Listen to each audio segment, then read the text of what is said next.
Hello, this is Ernest with Zero Time Trucks in Crystal City. Hey, so today I want to talk a little bit about the high pressure fuel system on a truck. I have a Capture and it's on a Paccar PX9, but the engine really doesn't make a difference. It's more about how the system works. You know, the Cummins, the Detroit, the Paccar, the Maxxforce, the DD15s, 13s, Detroits.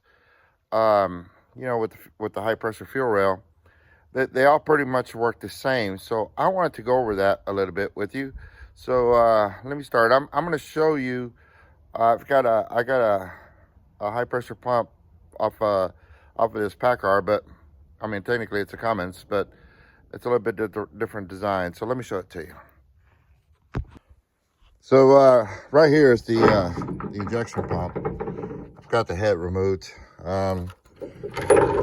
You guys know what all this looks like. It's got the broken ceramic plungers in it. These are the rollers. They're seized because of the ceramics, but that's all besides the point. A little bit different design, but you have unit pumps on the Packars. You have 2 unit pumps on the DD15s. You have unit pumps on the Maxxforce engine. Of course, they're all different designs, but they still technically work the same way. So on this one, we have, the 2 plungers, right? The pistons. And inside, if you look inside there, you see I've got cam lobe right there. Cam lobe 1, 2, 3.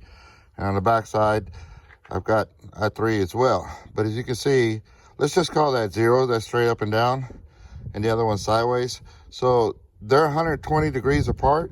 So these is 3 cam lobes. 360 degree circle. So divided by 3, that's 120 degrees, right?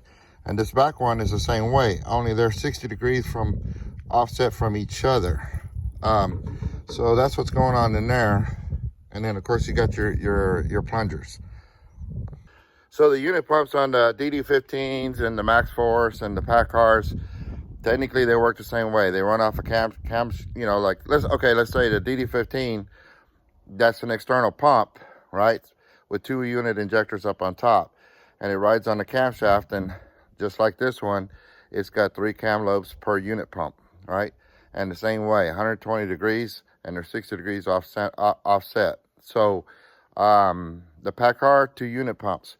Only that one's mounted on the engine and rides off the camshaft of the engine. Same thing, right? 3 cam lobes, 120 degrees, 60 degrees offset.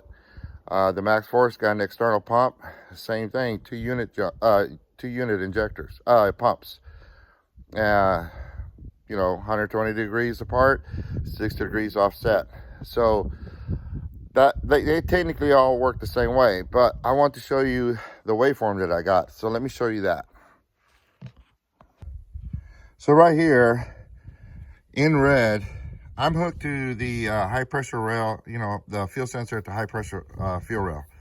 So right here is your fuel spikes, okay? So down here, right here, this is the injector that I was hooked to, injector number 1. So we're back to number 1. This would technically be all the cylinders, right? So that would be a 1, that would be 5, 3, 6, 2, 4, and we're back at 1. Okay, so, right here, technically, if I saw a bigger dip in pressure, like maybe we got a little bit bigger dip in pressure right here, so we might have a little bit of a leakage coming from that injector. So if I saw a bigger dip in pressure, I might, think that I got an injector that's hanging open a little bit, right? Or if I had a bigger spike, or maybe I don't have anything, and that would be an injector that would be hanging closed, right? So I also can tell with the pumps, the unit pumps. So I've got this right here, 60 degrees right here, 60 degrees right here. So if I did a leakage test, on the Cummins, you would need the block offs, you would need the hose, you would need to, put it into a bucket or graduated cylinder, measure the fuel return, you know, so on and so forth, to do this one at a time. So, but with this scope, I'm able to look at all that. Plus, I'm able to look at the pump as well, right? So as far as as far as I can tell, the pump is reacting the way, you know, so I can go measure from here to here, 60 degrees, here to here, 60 degrees, here to 60 degrees.